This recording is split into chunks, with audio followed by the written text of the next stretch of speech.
барлығы диетасы да нормальный, ұйқысы да барлығы жақсы, бірақ кенеттен артық салмақ қосып бастаған.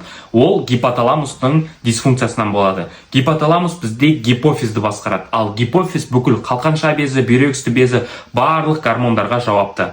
Және де бұл бала спортпен күнделікті айналыспаса, күніне даже 1-2 килограмм қосып кету әбден мүмкін екен. Бірақ Джейк қазір оның жасы 8-де берілмей күнде триатлонмен айналысады екен. Триатлон деген жаяу жүру, велосипед айдау және де жүзу. Триатлонның көмегімен бала өзін қазір жақсы сезінеді, күнделікті салмағын бір деңгейде ұстап, қазір арықтауға да әрекет жасап жатыр екен.